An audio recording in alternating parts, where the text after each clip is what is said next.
Les dernières personnes debout sont priées gentiment de s'asseoir pour qu'on puisse travailler correctement.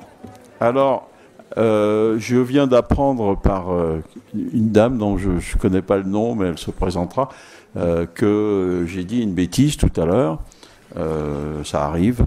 C'est que le fameux Édouard Bernays dont j'ai parlé était en fait de la famille de Freud. C'est le neveu de Freud. Et c'était un neveu, donc je m'étais documenté et c'était pas bon. Donc c'est effectivement celui qui a promu donc la public relations et les cigarettes pour les femmes était en réalité le neveu de Freud lui-même. Et d'ailleurs, celui qui après a promu le Valium et l'oxycontin, qui est évidemment le painkiller principal, est également un psychanalyste au départ, puisqu'il a été analysé par un psychanalyste hollandais qui était lui-même un analysant de Freud. Bon, donc voilà. Alors maintenant, donc, nous reprenons la deuxième partie de cette matinée, donc toujours consacrée aux généalogies du symptôme. Nous avons donc deux interventions qui sont prévues. La première, c'est donc Alain Ehrenberg qui est à ma droite. Alors Alain Ehrenberg, j'ai envie de dire, on ne le présente plus, mais enfin je le fais quand même par courtoisie. Il est sociologue, il est donc chercheur émérite, c'est ça? Donc CNRS. Il est l'auteur de nombreux ouvrages de référence. Et le dernier, La mécanique des passions, qui est un livre extraordinairement intéressant et qui est en vente dans la librairie à l'accueil.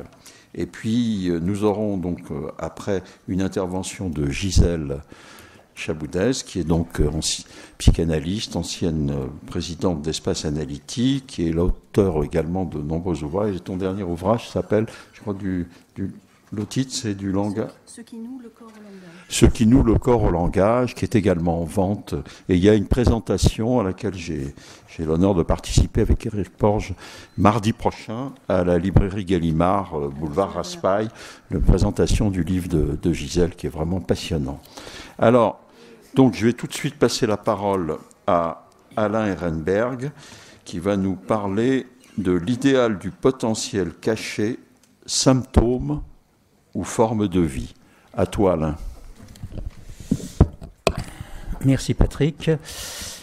Ce ne sera pas tellement une généalogie, c'est plutôt une mise en perspective sociologique que je vais vous proposer. C'est une petite étude de cas qui tente de clarifier les rapports entre le symptôme, sa forme et la normativité sociale.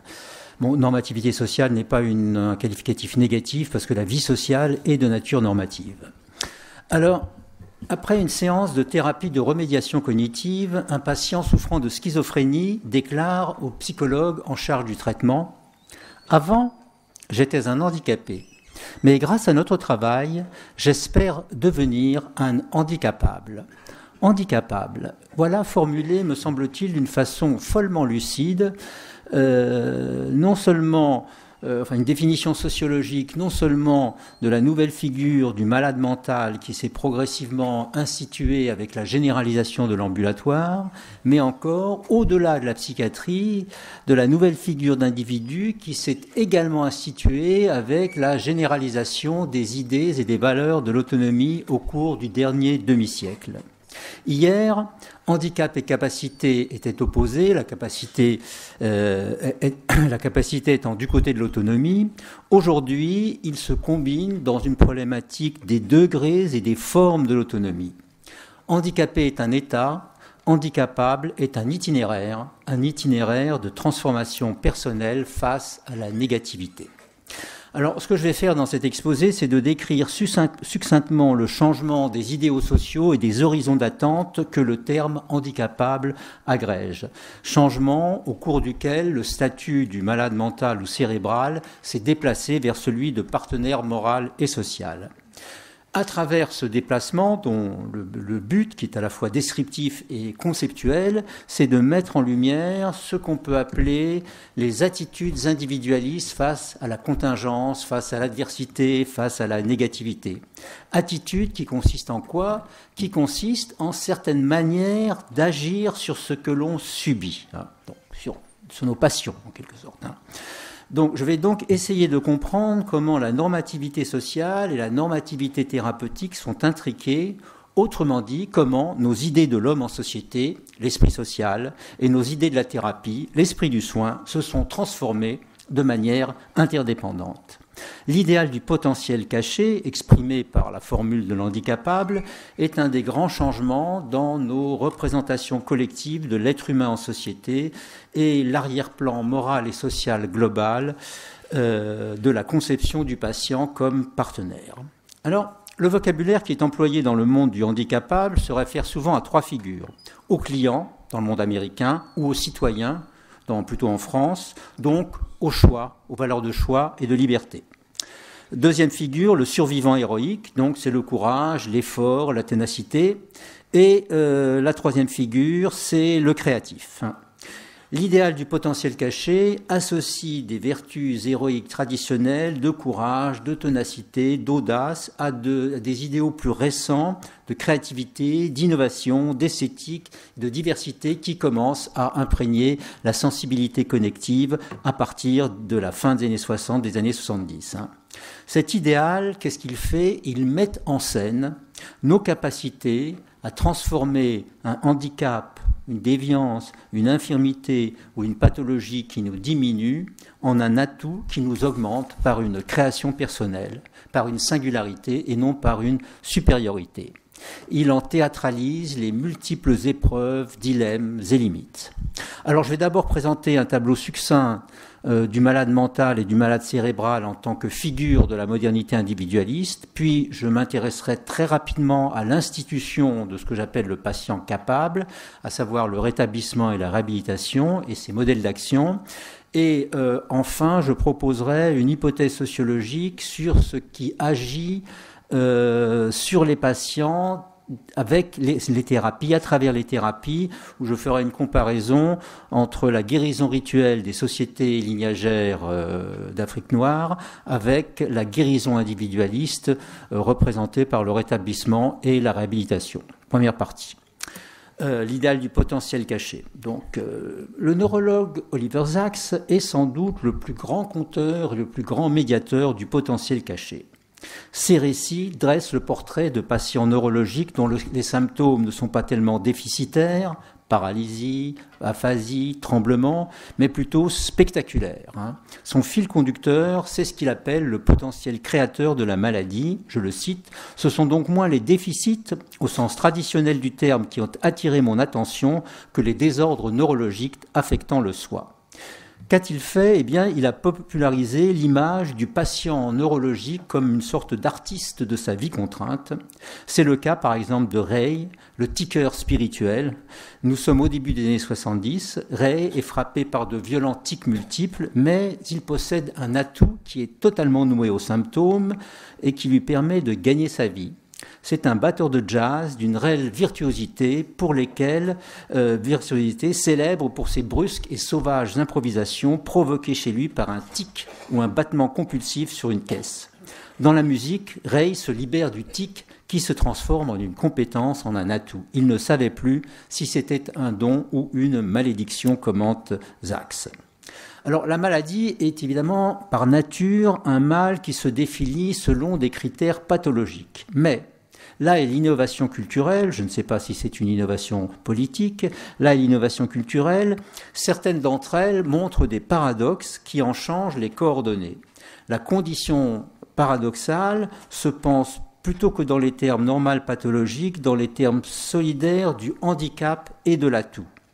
Le déplacement, d'ailleurs, du symptôme handicapant à l'atout est un thème qui est devenu absolument central dans les pratiques de réhabilitation et de rétablissement qui ont commencé à se diffuser en France, disons, à partir du début des années 2000 et qui, depuis quelques années, explosent un peu partout. La réhabilitation tend à devenir, j'ai l'impression, la norme de la prise en charge.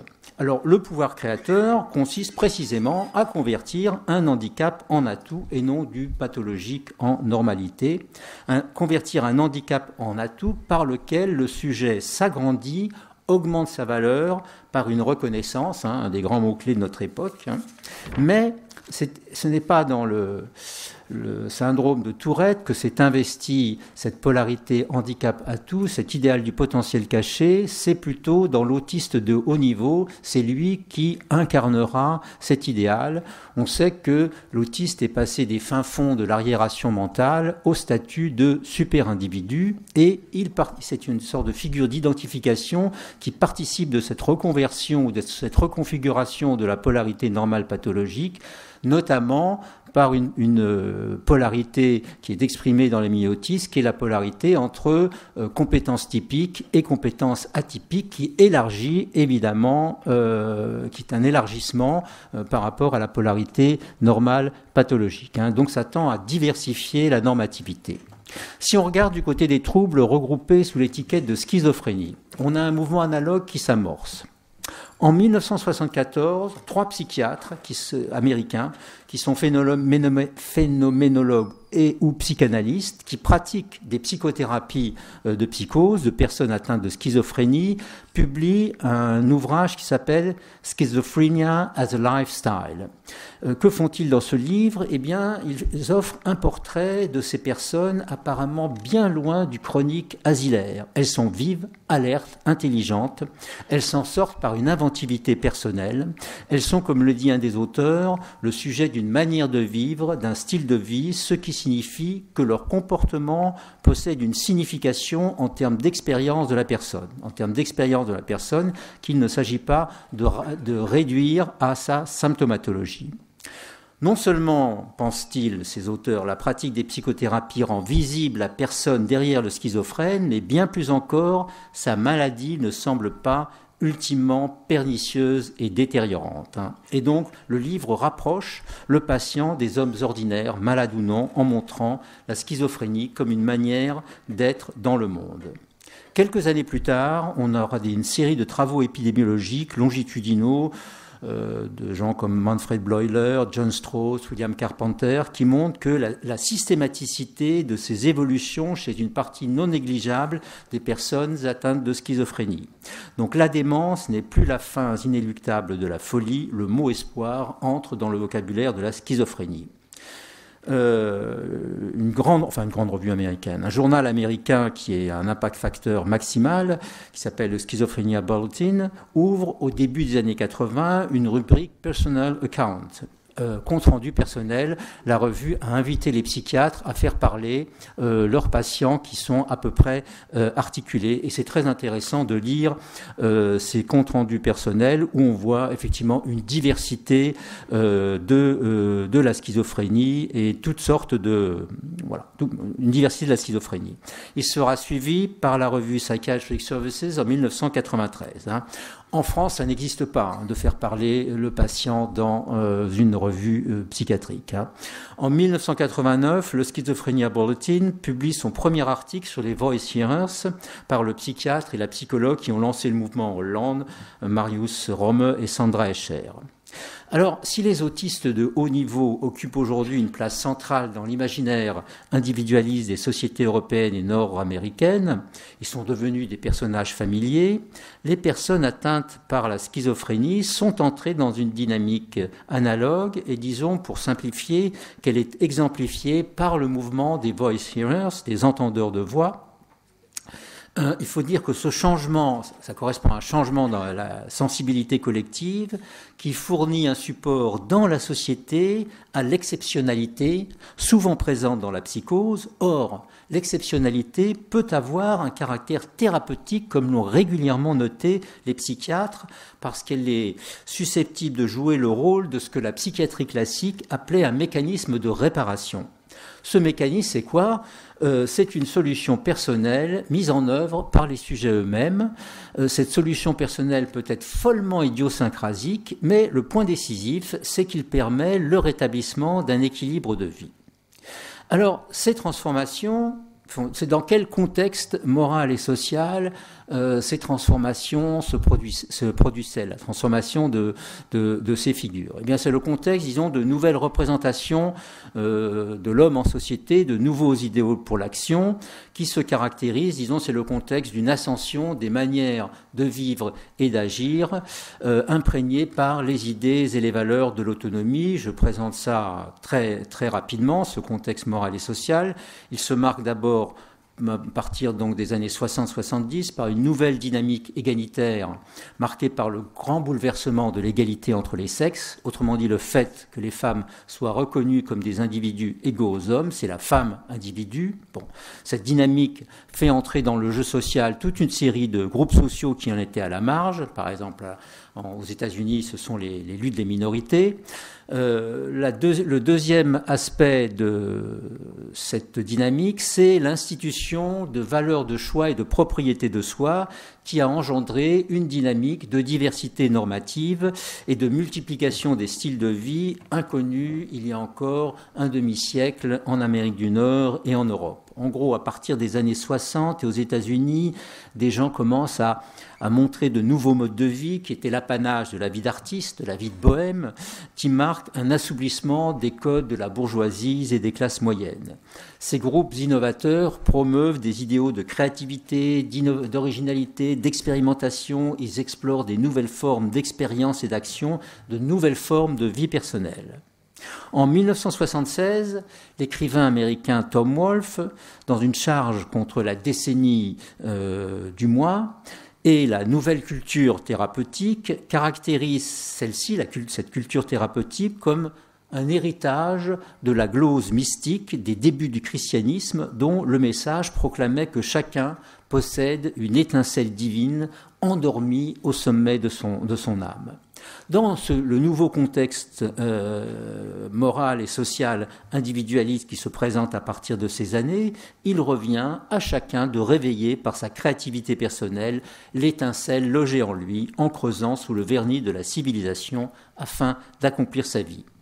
La figure du créatif est devenue tout à fait centrale dans les idéaux sociaux contemporains, donnant lieu autant à des manières de vivre qu'à des marchés. Le troisième et dernier aspect que je veux souligner, avec l'ascension de l'autonomie, ce sont des changements dans les régimes d'action, qui est donc lié aux idéaux dont on vient de parler, mais également, c'est-à-dire de choix et de propriété de soi, mais également aux transformations de l'économie et de l'entreprise que le déplacement du travail taylorisé au travail flexible incarne, c'est-à-dire de l'idée qu'il faut prescrire le travail, à l'idée qu'il faut favoriser l'initiative et qu'il faut passer de la réactivité à la proactivité.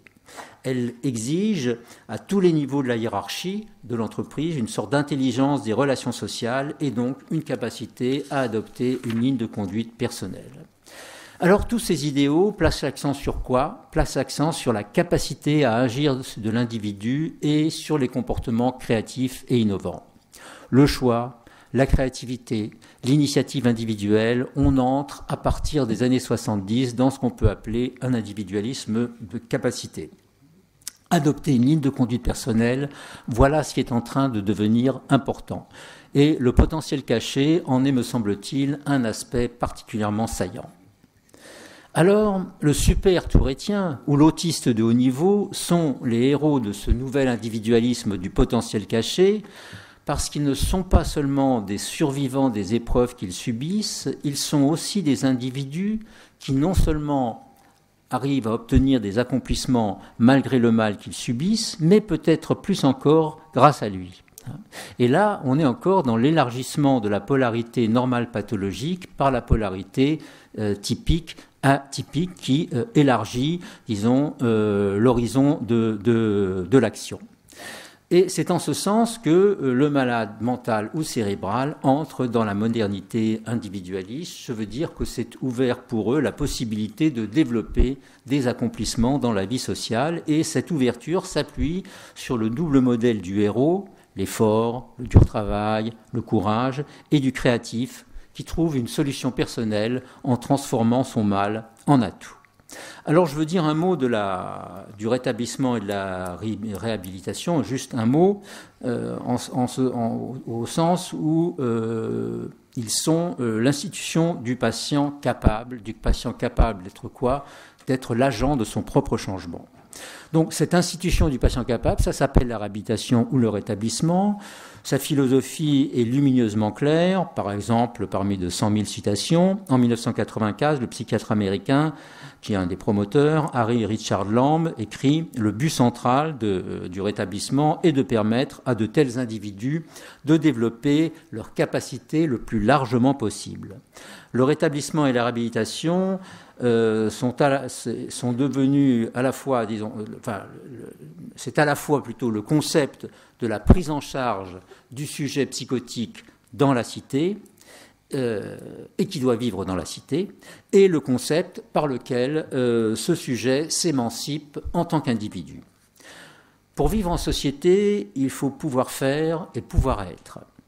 La réhabilitation consiste en des systèmes d'action qui mettent en œuvre à la fois des pouvoirs faire et des pouvoirs être, à partir desquels il devient possible de remplir le contrat individualiste de l'autonomie sans lequel le sujet ne peut vivre dans la société. En tout cas, de le remplir à minima. Ce système d'action consiste en un accompagnement de l'individu qui privilégie un certain type de mode d'action qui consiste à agir avec lui plutôt que agir sur lui. Ça, c'est le premier aspect. Et le deuxième aspect déplace l'accent du déficit à compenser au potentiel à augmenter, ce qu'on appelle l'augmentation, justement, ou la langue anglaise appelle l'enhancement. Et la régulation des comportements est moins pensée dans les termes classiques d'une direction de conscience, qui consiste, comme disait Pierre Janet, à compenser la volonté défaillante du malade, que dans les termes plus nouveaux d'un accompagnement de l'individu de telle sorte qu'il soit capable d'adopter une ligne de conduite personnelle face à la multiplication des contingences qui se présentent dans la vie sociale et personnelle. Les pratiques de réhabilitation, en cherchant à développer les capacités des individus, reprennent au fond une idée clé de la psychanalyse ou des approches psychodynamiques. C'est l'individu et non le thérapeute qui est l'agent principal de son propre changement. Alors, le patient rétabli est un patient capable au sens où il a peut-être des symptômes, mais il peut. Il peut quoi ? Il peut prendre un peu plus, encore un peu plus, beaucoup, voire totalement la responsabilité de sa vie. Les degrés de l'autonomie sont aussi variables que les formes revêtues par la schizophrénie et que les variations de son évolution. Toute l'institution de la réhabilitation tourne autour de ce thème dans les versions les plus biomédicales comme dans les versions, disons, les plus sociales. Alors, comment ces pratiques agissent-elles sur l'individu ? Mon idée, et c'est l'idée que je vais développer dans ma dernière partie, c'est que c'est la vie sociale, les sentiments collectifs qui agissent sur l'être moral de l'individu à travers ces pratiques. C'est-à-dire que ces pratiques consistent en une certaine mise en forme symbolique de cette vie sociale. Et là, pour ce faire, je vais partir d'une remarque d'Émile Durkheim sur les rites religieux primitifs, puis je vais comparer l'esprit du rétablissement dans les sociétés individualistes à celui de la guérison rituelle dans les sociétés lignagères. Quelque chose autour du thème de la guérison du rite de l'individualisme. Partons de l'argument des neurosciences cognitives sur qu'est-ce qui agit sur les individus dans les pratiques diverses.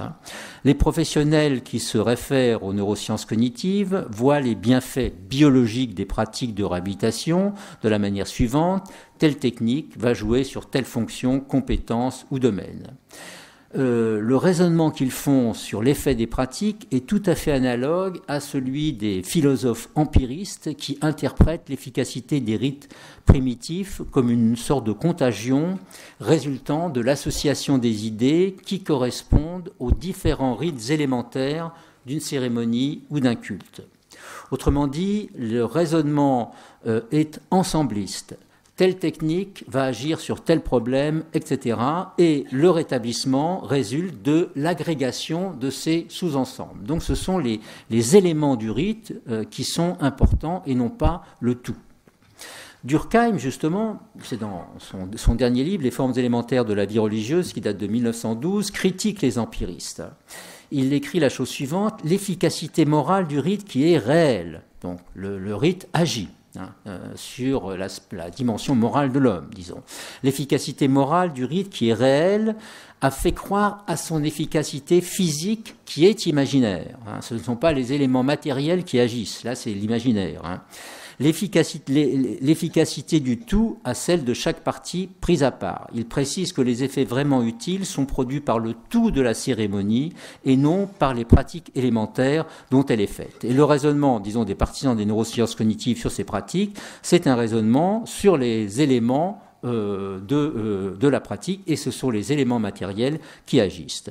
Donc, les neuroscientifiques abordent les modules spécialisés dans telle ou telle compétence, comme les empiristes considèrent les rites élémentaires spécialisés de la cérémonie ou d'un culte qu'une société lignagère rend aux esprits ancestraux du clan.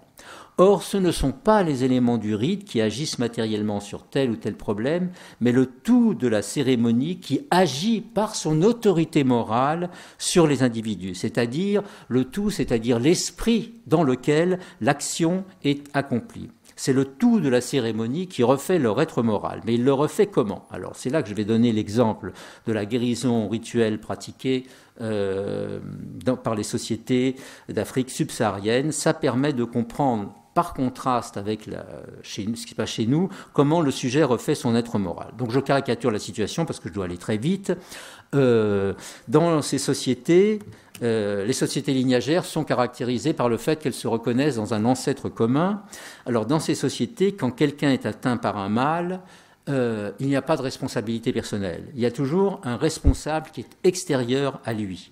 Le mal vient du dehors. Par exemple, c'est un esprit ancestral auquel il n'a pas été rendu hommage. Le sujet est possédé et la thérapie consiste à apaiser l'esprit ancestral en lui organisant un culte, mais comme le montre le philosophe Edmond Ortigue dans un court et lumineux article consacré à la guérison rituelle, c'est de lui que je m'inspire. Comme l'écrit Ortigue, ce n'est pas seulement l'esprit ancestral, c'est aussi l'individu qui est fixé à l'autel dont il devient un officiant. Il est fixé dans la dépendance des puissances ancestrales qui président à son destin et désormais il ne pourra vivre en bonne santé sans répéter indéfiniment les rites du culte. Donc il est attaché au culte et il répète indéfiniment les rites, et l'esprit ancestral est à la fois le persécuteur, la cause du mal, et ce qui permet de sortir du mal en même temps. Comme l'écrit Ortigue, le précise Ortigue, la guérison rituelle est un déplacement de symptômes. De nombreux processus de réparation, j'ai fait allusion au mécanisme des réparations tout à l'heure, qui sont décrits par les cliniciens, me semblent relever d'un tel déplacement de symptômes. Alors, dans la société lignagère, c'est le destin individuel aux mains des esprits ancestraux qui est en jeu, n'est-ce pas, le mal vient du dehors, on ne s'intéresse pas à la psychologie du sujet, à l'individu, à son désir. Dans la société moderne, au contraire, c'est elle, c'est-à-dire la psychologie, le désir, l'individu qui est en jeu. Donc, sa psychologie et son désir, mais moins sur le mode d'une attente médicale de n'avoir plus de symptômes que d'une attente morale consistant à prendre un peu plus, beaucoup, etc., la responsabilité de soi. Donc si la guérison rituelle permet d'être déchargé de soi, c'est le culte, la guérison individualiste, le rétablissement, à l'inverse, vise à rendre capable, à des degrés et sous des formes très variables, de se charger de soi en pratiquant les rites de la prise en charge. Et il consiste à quoi faire ? C'est une évidence pour tout le monde, il consiste à faire du mal une partie de soi. Et donc on pourrait les appeler les rites de transformation de soi. Mais, à la place de la fixation à un autel de la société lignagère, de la guérison rituelle individualiste se donne plutôt comme un trajet de transformation personnelle, donc qui se réfère, comme je disais tout à l'heure, au double modèle du héros et du créatif, un trajet qui consiste en quoi ? Qui consiste en une socialisation de la négativité, socialisation qui conditionne la possibilité d'intégrer le mal comme une partie de soi. Alors, ça passe, cette intégration par la socialisation de la négativité, ça passe par toutes sortes de pratiques d'expression de soi qui racontent des trajets d'adversité, comptes rendus personnels, blogs, livres, récits et usant de jeux de langage multiples et diversifiés. Comme les professionnels de la psychiatrie le savent, aujourd'hui, on encourage beaucoup les patients psychotiques à écrire. Le psychanalyste Darian Leader, qui a écrit un excellent livre qui s'appelle What is Madness, il y a quelques années, mentionne de multiples exemples de pratiques employées par les subjets psychotiques pour fixer la signification. Fixation qui est indispensable pour qu'ils puissent vivre comme l'esprit errant et le sujet possédé sont fixés à l'autel pour qu'eux-mêmes puissent vivre dans leurs propres coordonnées sociales, agrégées au culte.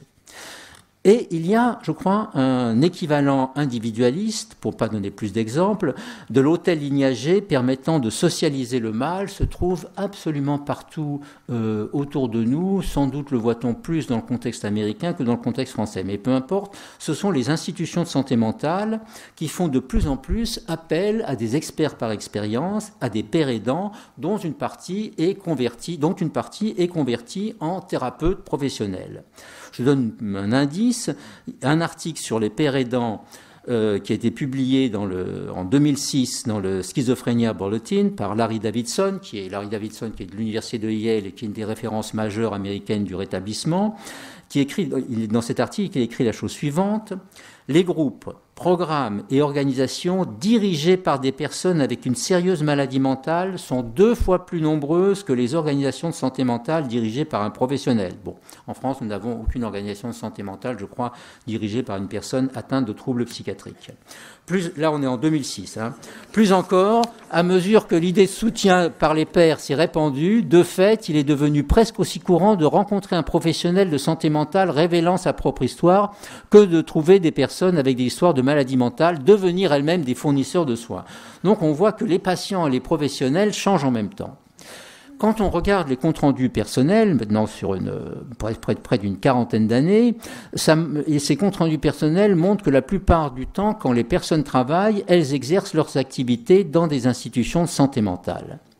La multiplication des institutions ambulatoires et la diversification croissante des compétences professionnelles intervenant sur ces problèmes a fini par créer un milieu social suffisamment large permettant un certain accomplissement personnel. Les personnes en rétablissement peuvent déployer des qualités personnelles possédant une authentique utilité sociale. Alors, pour conclure en un mot, j'ai essayé de comprendre comment normativité sociale et normativité thérapeutique étaient intriquées. Est-ce que ça a un rapport avec la politique ? Je laisserai le soin d'y répondre à la salle. Nos idées de l'homme en société, l'esprit social, et nos idées de la thérapie, l'esprit du soin, se sont transformés donc de manière interdépendante. Les mécanismes de réparation, remarqués depuis longtemps par la psychiatrie classique, notamment par la psychiatrie allemande qui a beaucoup influencé Jacques Lacan, et par des psychanalystes employant des psychothérapies, donc ces mécanismes de réparation occupaient une position assez marginale dans la clinique. Il me semble que l'ascension d'un système de représentation collective de l'homme en société caractérisé par les idéaux de l'autonomie a fourni l'environnement moral leur permettant d'occuper une toute autre place. Alors, l'idéal pour l'action du potentiel caché, le patient partenaire moral, la définition paradoxale du mal par la polarité handicap-atout forment un système qui théâtralise les possibilités, les dilemmes et les limites de cette représentation collective de la condition autonome qui est le développement le plus large possible des capacités personnelles. En quel sens ? Au sens d'une vie personnelle susceptible de connaître des accomplissements en subordonnant le statut de malade, d'handicapé ou de déviant à la capacité à s'affirmer comme un individu, ce qui implique aussi une capacité à se relier aux autres. Voilà, je vous remercie. Merci Alain.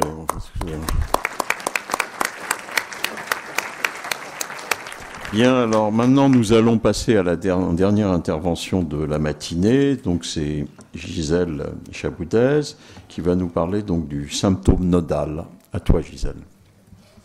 Au cœur de ce qui est décisif en psychanalyse, pour sa pensée, son action, son avenir, on n'entend pas ?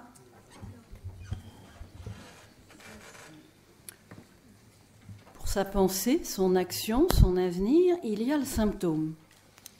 Un des concepts qui a le plus évolué, un des plus difficiles à comprendre, souvent occasion de malentendus, de schématisation, parfois de renoncement, de doxa erronée. Il est un nœud en ce sens. Il l'est aussi en un autre sens, bien réel cette fois, puisqu'on peut concevoir un sujet lui-même comme un nœud. Et cela, on peut dans notre pratique, c'est d'autant plus important, l'aborder cliniquement, avec une grande précision. Cette conception de Lacan est fort logique, puisque nous sommes des corps parlants. Il faut donc bien que soient noués entre eux des registres aussi différents que le corps et le langage, qu'ils tiennent ensemble pour assurer notre fonctionnement psychique. Longtemps dans notre histoire civilisée, ils ont été noués par une instance unique, religieuse, sociale, politique, subjective, qu'on a appelée père, qui versait au corps toute la jouissance interdite en le diabolisant, qui séparait le langage de cette jouissance en le divinisant. Dans ce cadre, comme dans celui de la névrose, sur un autre mode, un symptôme, au sens analytique du terme, celui qu'on dit déchiffrable, c'est ce qui ne va pas. Quand cette instance du père mythique se défait, dans le social et dans la névrose, différemment, le nœud du sujet peut se former autrement. Corps et langage peuvent venir à être noués ensemble par la jouissance qui les appareille l'un à l'autre. Là, un symptôme peut venir à être autre chose que ce qui ne va pas. On peine souvent à définir l'avancée de la psychanalyse freudo-lacanienne sur le symptôme. Il est vrai qu'elle est complexe, mais la saisir est un enjeu d'autant plus aigu que la psychanalyse persistera si elle continue d'inventer, c'est-à-dire aussi d'accompagner notre siècle, voire de le devancer. Bien avant d'en approcher la fonction nodale, la psychanalyse a eu à l'égard du symptôme une certaine perplexité. Cette formation étrange témoignait pour Freud de la découverte que l'inconscient se déchiffre, donc qu'il chiffre, et qu'en le déchiffrant, une intervention analytique peut le faire disparaître. Mais il lui a paru vite que pour cela, un changement intérieur du patient est plus nécessaire qu'un déchiffrage, et que plus on le déchiffre, plus l'inconscient le chiffre à nouveau, d'où le symptôme redouble. C'est aussi vrai s'agissant du rêve, plus on l'analyse, plus il s'en forme, mais c'est là sans inconvénient, alors que les symptômes s'aggravent parfois. Le symptôme est une véritable usine, disait Lacan, quand le rêve est plutôt un poème. Il peut arriver bel et bien qu'un symptôme se dissipe après interprétation, ce qui ne le résout pas forcément, mais permet de saisir comment se pose le problème. Il y a bien longtemps, un garçon de 8 ans est venu me voir, souffrant d'une forme de tique du visage très invalidante, notamment en classe, dont il était devenu clair dès les premiers entretiens que ses mouvements reproduisaient assez nettement la sorte de grimace de peur qu'il avait lorsqu'il imaginait qu'il se blessait ou se coupait.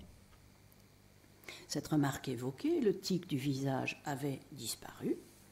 Une semaine plus tard, l'enfant revenait, agité cette fois de soubresauts de l'épaule.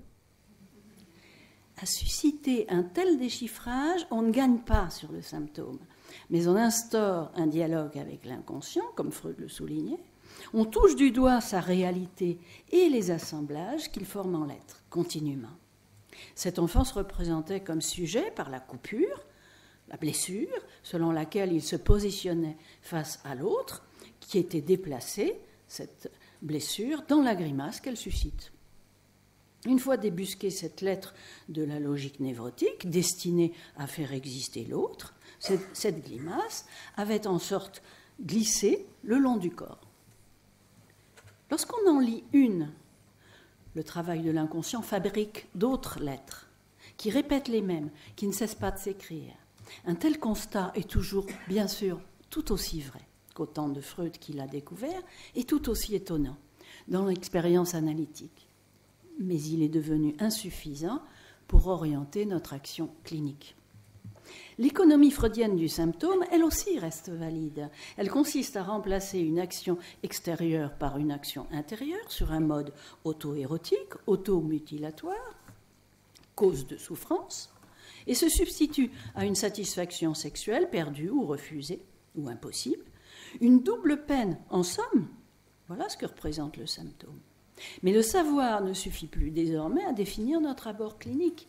Cette économie, d'ailleurs, résonnait autrement dans un temps où la jouissance sexuelle était encore largement interdite dans le lien social. Qu'elle ne le soit plus change la donne. Au fur et à mesure que se déconstruisent les logiques et les croyances des sociétés patriarcales qui sous-tendaient ce mode d'interdit. L'interdit inconscient, cependant, que s'inflige un sujet donne, on le sait bien, toujours lieu à diverses formes d'arrêt dans la jouissance, comme l'inhibition, l'angoisse et le symptôme. C'est qu'avec le recul de l'interdit est apparu un point d'impossible qu'il masquait au sein de la jouissance sexuelle, en suscitant de nouvelles formes d'angoisse de castration. Pas plutôt libérée d'un joug, en somme, la pensée psychanalytique en annonce un autre. Il reste vrai dans ce cadre que le symptôme réalise inconsciemment une satisfaction sexuelle, mais les effets oedipiens de l'interdit de l'inceste ne suffisent plus à nous expliquer pourquoi. La fonction nodale du symptôme commençait déjà à affleurer, d'ailleurs, dans l'élaboration de Freud. Dès lors qu'il satisfait autant les tendances refoulantes que celles qui sont refoulées, le symptôme est, disait-il, maintenu des deux côtés. C'est ce qui explique sa capacité de résistance. Il fait donc tenir ensemble deux champs distincts, deux registres distincts. Là, celui de la loi et celui de la satisfaction exclus. Freud, en outre, comparait le symptôme à un cheval de Troie introduit dans la ville, contenant les pulsions refoulées. Distillant le retour du refoulé et le refoulement, il finit, après un temps assez long, par représenter la ville sans pourtant l'avoir jamais conquise de l'intérieur. Il devient, disait Freud, indispensable au moins, alors qu'il lui est étranger et qu'il est pathologique. Il y a là un retournement quasi topologique, déjà. Notre siècle montre une sorte de généralisation de ce fait, que vous avez entendu développer d'une façon qui résonne avec beaucoup de choses que nous rencontrons dans la psychanalyse.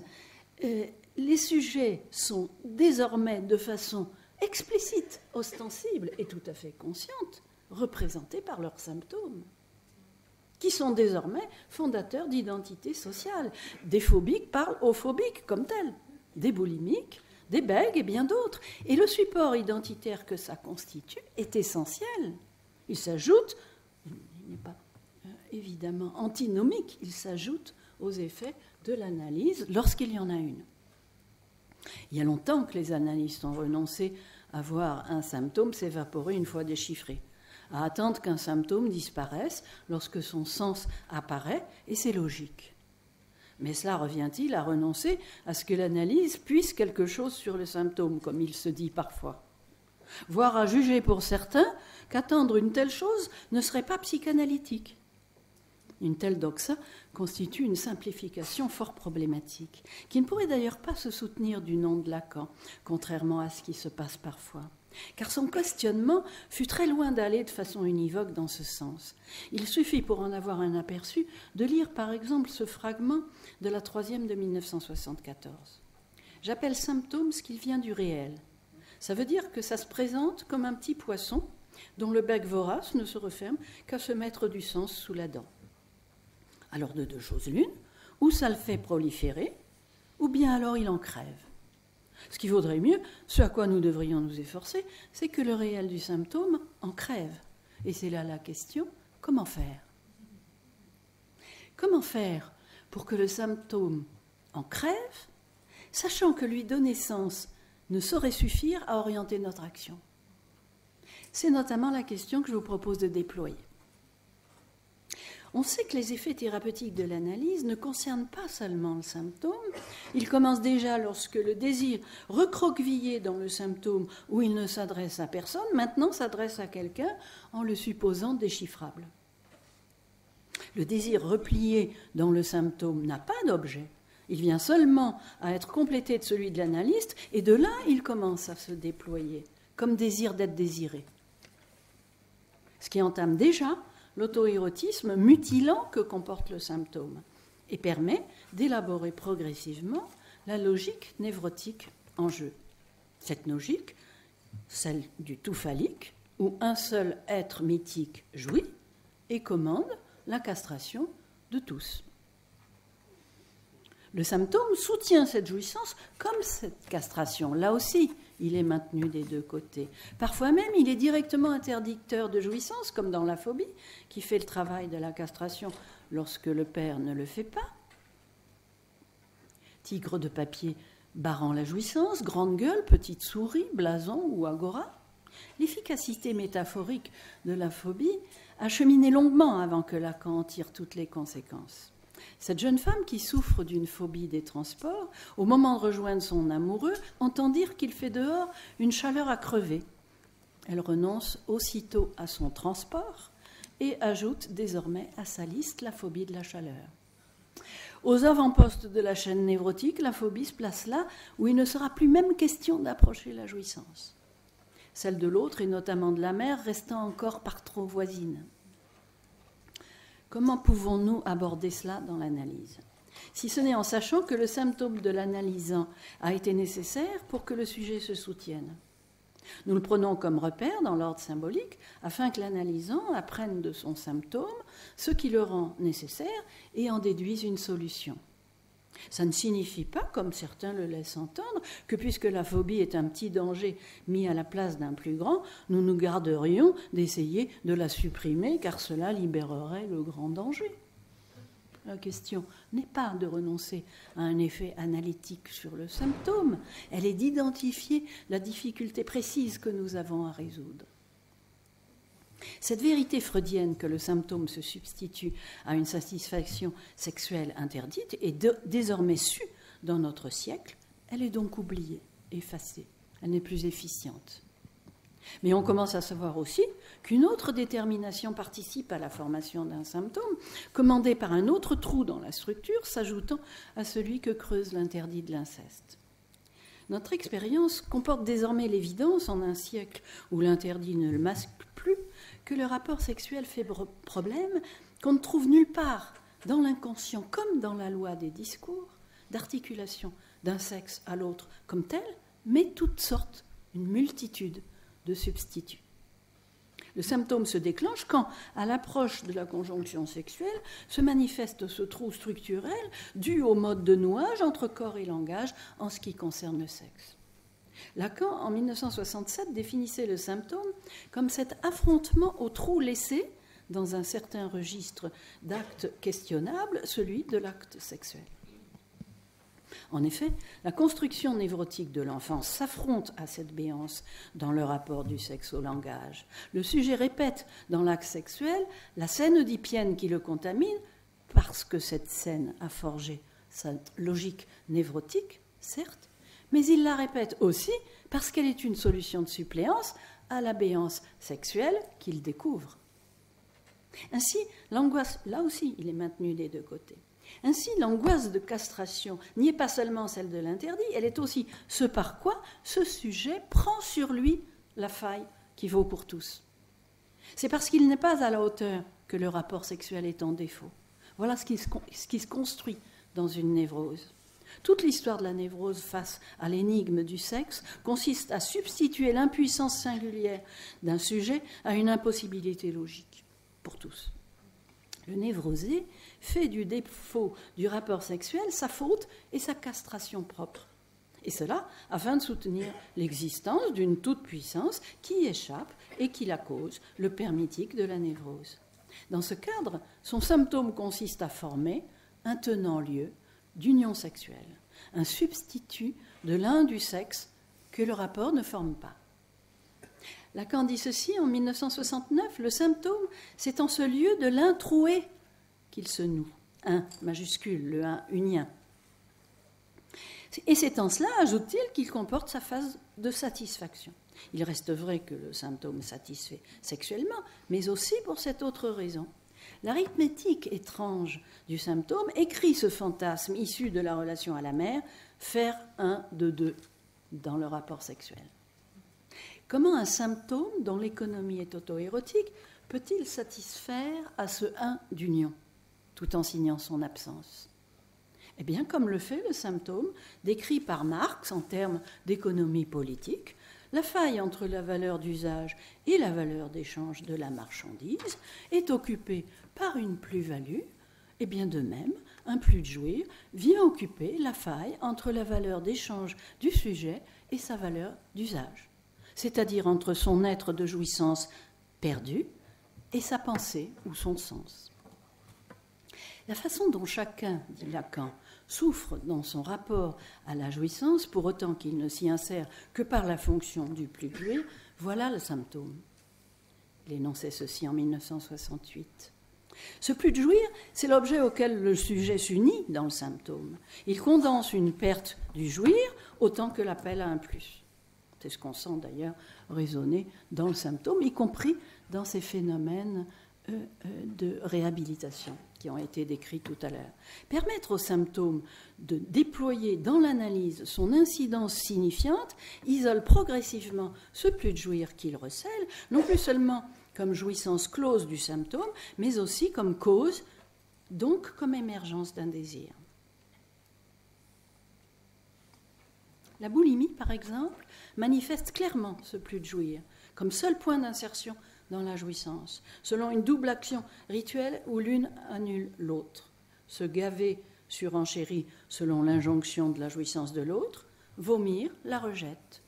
Cela oscille entre ce tout et ce rien de la névrose. Chaque crise inscrit et commémore qu'il n'y a pas la jouissance sexuelle attendue, qu'il n'y a que l'objet oral issu de la relation à la mère. La crise écrit cette union du sujet, non pas avec l'autre du sexe, mais avec l'objet oral, un rapport bien peu sexuel qui pourtant en tient lieu, étrangement. Au regard d'une telle économie, le névrosé est en somme dépouillé de la jouissance comme l'est le prolétaire du fruit de son travail. Le plus de jouir que recèle son symptôme est forgé au profit de l'autre, comme la plus-value est forgée au profit du capitaliste. Le symptôme, disait Lacan en 1974 dans RSI, le symptôme est un signe de quelque chose qui ne va pas dans le réel. Et si nous sommes capables d'opérer dessus, c'est qu'il est l'effet du symbolique dans le réel. Un complément du symbolique dont l'inconscient répond. Eh bien, c'est précisément parce que l'inconscient répond pour chacun de ce complément de symbolique qu'est le symptôme que l'analyse agit dessus. Lorsqu'elle fonctionne, elle élève progressivement l'impuissance singulière du sujet à une impossibilité logique, et de là peut se traverser dans une certaine mesure une forme de logique pour aboutir à une autre. Comment cependant quitter suffisamment cette logique de la névrose pour agir sur le symptôme? Comment peut se déconstruire ce père auquel sont versées toutes les modalités du phallus? La signification phallique qui l'anime, le signifiant phallique qu'il commande, la jouissance phallique qu'il régule. Ce père qui répond de toutes les formes d'exclusion de la jouissance, celle de l'interdit de l'inceste, celle de la jouissance phallique, celle du rapport sexuel. On sait la solidité et aussi les pathologies névrotiques qu'engendre ce système. Il est relayé par le nom du Père dans la Genèse, à l'orée de notre histoire civilisée. Il y célèbre, pour tenir lieu d'union sexuelle dans les lois du discours, la noce d'Adam avec l'os de sa propre côte, marié pour l'éternité avec ce phallus qui lui est soustrait et imaginairement rendu comme femme. Ainsi, on peut penser que l'analyse doit viser à ce que ce complément du symbolique cesse de surmonter tous les autres registres. C'est ce que Lacan pensait en 1975, toujours dans RSI, en disant qu'il faut obtenir que le réel surmonte le symbolique pour que le nœud borroméen soit réalisé.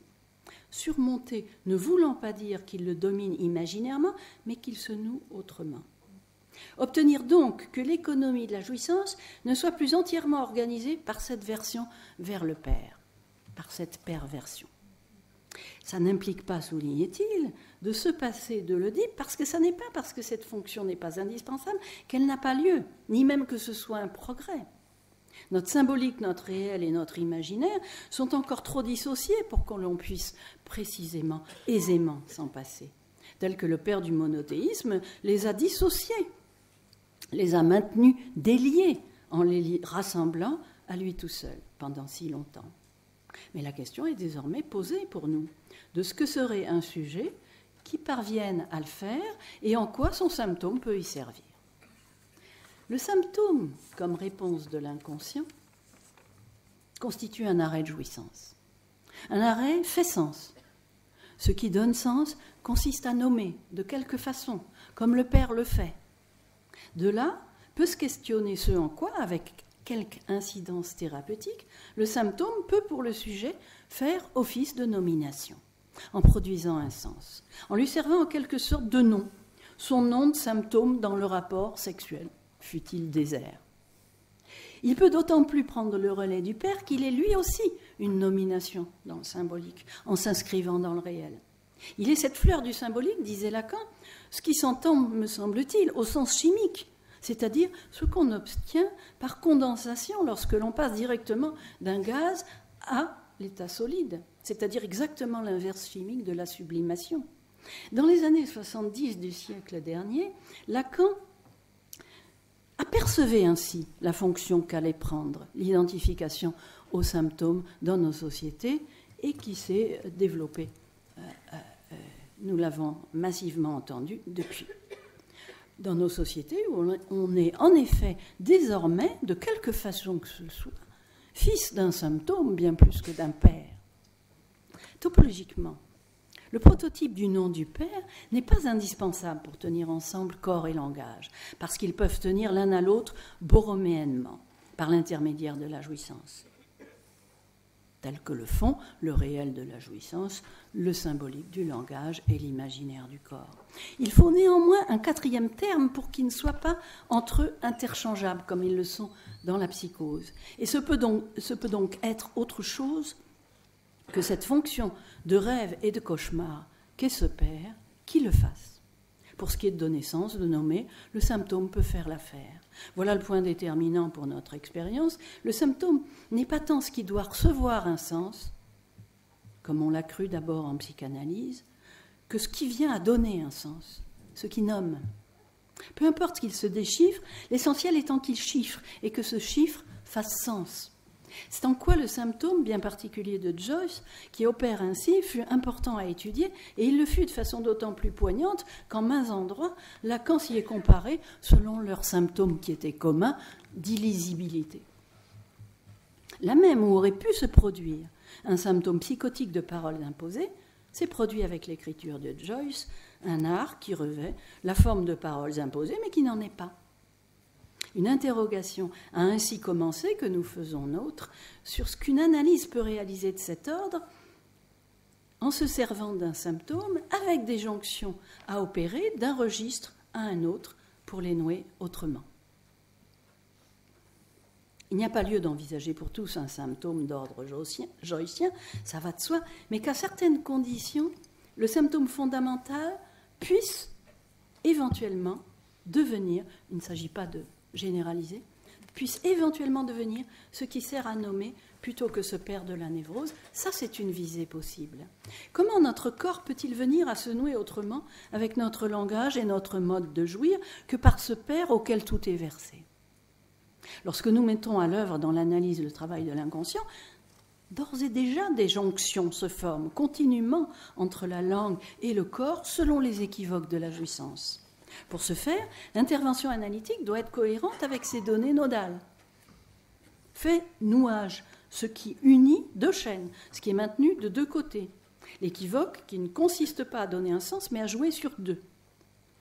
Lacan disait ceci en 1975, l'effet de sens exigible du discours analytique n'est pas imaginaire, il n'est pas non plus symbolique, il faut qu'il soit réel. Notre rapport au maniement de l'équivoque est éminemment subjectif et on ne peut adopter que celle qui nous est accessible. Il n'y a pas lieu d'en rajouter dans le semblant qui est présent, lui, de toute façon, dans tout discours. L'inconscient précipite en lettres la langue des symptômes avec ses équivoques dont nous usons. Le rêve est d'ailleurs lui-même une excellente interprétation bien souvent. Il donne un sens, presque une direction. L'inconscient répond donc du symptôme et le maître au travail dans l'analyse déploie cette réponse, cette responsabilité. Il la resserre. Là peut s'approcher en termes de logique un principe d'identité de soi à soi qui ne s'atteint jamais que dans le symptôme et en aucun cas du côté du sujet. Ce bégaiement, c'est une part de moi, disait cet homme, qui ne bégaye plus depuis de nombreuses années. Ce symptôme devient réalité même de l'inconscient, et non plus seulement son élucubration. Voilà le retournement essentiel. Le symptôme nomme parce qu'il fait sens, à partir du travail de la langue et les équivoques qui l'ont construit, et au fur et à mesure qu'il occupe cette fonction de nomination, son champ recule dans le réel. Lacan disait dans la troisième, le savoir inscrit de la langue, qui constitue à proprement parler l'inconscient, s'élabore, gagne sur le symptôme. C'est le savoir de la langue qui gagne sur le symptôme. Encore faut-il cette langue, la manier, l'invoquer. Lorsqu'il gagne suffisamment de terrain, le père mythique n'est plus en somme qu'un symptôme comme les autres. On peut même quelquefois l'affectionner. La noce du sujet et du plus de jouir qu'il présidait et que complétait le symptôme, comme suppléance à l'un manquant de l'union sexuelle, est redistribuée, peut se redistribuer autrement. Cette suppléance de symptômes peut venir à être tenue, par exemple, par le partenaire sexuel, en portant une union avec l'objet A sur un mode qui, cette fois, n'est plus érotique, parce que l'objet n'est plus seul, il est cette fois en tiers-terme. Cette suppléance peut aussi être effectuée par un work in progress, bien sûr, un symptôme au sens jossien, de ceux qui persistent indispensables et qui soutiennent le nœud subjectif, ou bien par une sublimation, dont Patrick de Notaire, dans un article qui sort dans le numéro actuel de notre revue, remarquait l'ambivalence des psychanalystes à l'égard de la sublimation. On ne sait pas pourquoi. Éric Porche, lui, distingue finement dans le même numéro cette sublimation en termes topologiques de l'identification au septum. Ce sont deux modes de suppléance différents et possibles, tous les deux. Il ne s'agit pas de l'un au contraire de l'autre. Tous ces modes de suppléance consistent à se servir du symptôme, à savoir le manipuler, à le porter au second degré, en somme. Au second degré. Sur le chemin d'une analyse qui avance dans ce sens, on voit peu à peu un bégaiement se dissoudre. Parfois, on apprend soudain que telle phobie n'existe plus depuis longtemps, que telle boulimie est devenue exceptionnelle. Pourtant, l'identité introduite par ce cheval de Troie dans le sujet n'a pas été dissoute. Elle reste celle d'un symptôme auquel il serait en quelque sorte devenu abstinent. Je vous remercie.